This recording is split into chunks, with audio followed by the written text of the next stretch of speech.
ఒకే ఆరోపణ పదే పదే, పదే పదే, పదే పదే. ఒకవేళ ఒకవేళ తెలుగులో ఎవరైనా బెట్టింగ్ యాప్స్ చేసిన వాళ్ళలో తక్కువ చేసినోడు ఎవడైనా ఉన్నాడంటే హర్ష సాయే. ఒక ఫోన్ కాల్ అండి. ఇప్పుడు సపోజ్ మనిషి దగ్గర ఒక ఇలా కెమెరా ఉంది. ఒక ఫోన్ కాల్ చేస్తాం. ఎవరో మనుషులు మా మనుషులతోనే మాట్లాడించి ఏవేవో ఆరోపణలేస్తే మీరు నిజమా? అబద్ధమా? అన్నది చెప్పగలరా అవి? ఆ మనిషి ఎవరో తీసుకొనొచ్చి ఆ స్టేట్‌మెంట్‌లు చూపించమనండి. ఈ హర్ష సాయి వల్ల అయిందని చెప్పమనండి. ఆయన 50,00,000, 25,00,000 పెట్టి ఎవరాడతారండి? ఎవరాడతారు? డబ్బులు ఎక్కువైపోయినోళ్ళు ఆడతారు.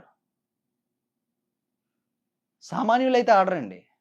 మీ కళ్ళ ముందే ఎన్నో సెలబ్రిటీలని చూసుంటారు. ఎన్నో హీరోలని చూసుంటారు. ఎన్నో ప్లాట్‌ఫార్మ్స్‌లో చూసుంటారు. ఆఖరికి గూగులోడు యూట్యూబ్ ముందు కూడా యాడ్స్ ఏస్తున్నాడు. ఇన్‌స్టాగ్రామ్‌లో కూడా యాడ్ స్క్రోల్ చేస్తే వస్తుంది. ఇటు న్యూస్ పేపర్ చదివే దానిలో కూడా వస్తుంది. వీళ్ళెవ్వరూ లేనిది ఈరోజు ఒక్క హర్ష సాయినే చూపిస్తున్నారంటే మీకు అర్థం కావట్లేదా ఆ వ్యక్తి ఎలా టార్గెట్ చేస్తున్నాడన్నది. దీని వెనకాతల ఎవరున్నారు ఏంటి అన్నది పక్కన పెట్టండి. గానీ చూసేవాళ్ళు మీకు అర్థం కావట్లేదా? ఇది వ్యక్తిగతమైన టార్గెటింగ్ అని. అందులో కూడా ఎలా ఉంటదో తెలుసా అండి? మమ్మల్ని అభిమానించేవాళ్ళు ఎంతోమందున్నారు. వందల మందున్నారు. మా స్టాఫ్‌తోనే కాంటాక్ట్‌లో ఉన్నవాళ్ళున్నారు. వాళ్ళు పెట్టిన ఒక్క పాజిటివ్ కామెంట్ కూడా అక్కడ ఉండట్లే. డిలీట్ చేసేస్తున్నారు. ఓన్లీ ఫేక్ జనరేటెడ్ కామెంట్స్‌ని మాత్రమే ఉంచుతున్నారు. అంటే ఇదొక పక్కా ప్లాన్ అన్నట్టు. హర్ష సాయిని డ్యామేజ్ చేయడానికి. గానీ అది ఎంతకాలం అవుతది? ఆ! అంటే ఇంత ఆరోపణలు చేస్తున్నారు కదా! లీగల్‌గా మీరేం ప్రొసీడ్ అవ్వట్లేదా? మీకదే చెప్తున్నానండి. లీగల్‌గా ప్రొసీడ్ అవ్వడానికి ఆరోపణలు కదా! ఆ! ఏమని ప్రొసీడ్ అవుతాం వాళ్ళ మీద? ఎవరిని ఇబ్బంది పెట్టడం మా ఉద్దేశ్యం కాదండి. అలా పెట్టాలనుకుంటే ఇన్ని లక్షలు సంపాదిస్తున్న హర్ష సాయి తిరిగి ఏవి చేయలేడా? అలాంటి ఆరోపణలకి అలాంటి ఫేక్ మనుషుల్ని ఇంకా పెట్టి చేయించలేడా?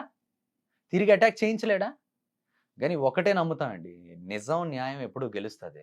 ఎవరు ఎన్ని ఆరోపణలు ఎన్ని సృష్టించినా కూడా. నేను ఈరోజు చెప్తున్నా. ఇవన్నిట్ల వెనకాతల ప్రతి ఒక్కటి, ప్రతి ఒక్కటి నేను బయటికి తీస్తాను.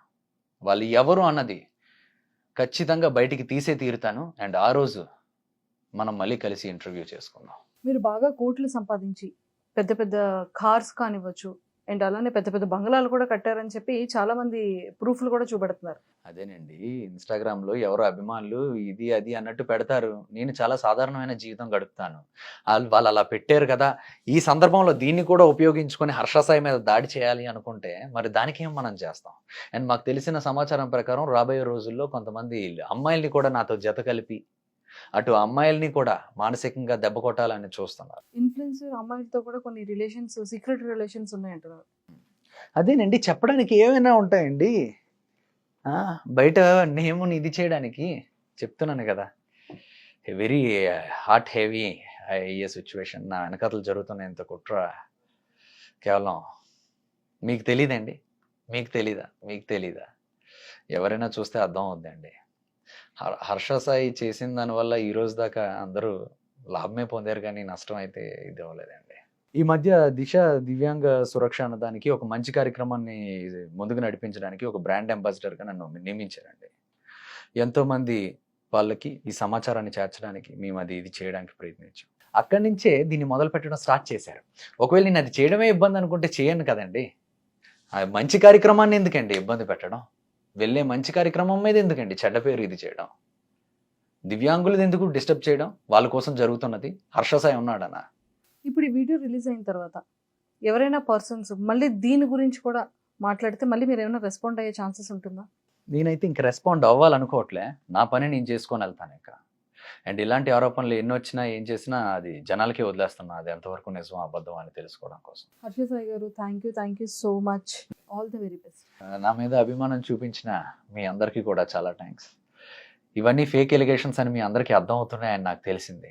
గానీ, ఒక మనిషిని మానసికంగా ఇబ్బంది పెట్టడానికి కొంతమంది చేస్తున్న ప్రయత్నం, నేనేది ఆశిస్తున్నానంటే, ఇలాంటివి మనందరం ఎన్నో రాబోయే రోజుల్లో కూడా వేరే వాళ్ళ మీద గానివ్వండి, క్రియేటర్స్ మీద కానివ్వండి, వేరు వేరు మనుషుల మీద కూడా ఇవి చూడబోతున్నాం. ఒక అబద్ధాన్ని 10 సార్లు చెప్తే నిజం అవుతది అన్న కాన్సెప్ట్ మీద ఒకే అబద్ధాన్ని పదే, పదే, పదే, పదే, పదే, పదే చెప్తూ జనాల్లో ఫీడ్ చేయడానికి ప్రయత్నిస్తున్న ఎవరైతే ఈ కొందరున్నారో, వాళ్ళ గురించి కూడా రాబోయే రోజుల్లో మేము దగ్గరుండి చూస్తాం.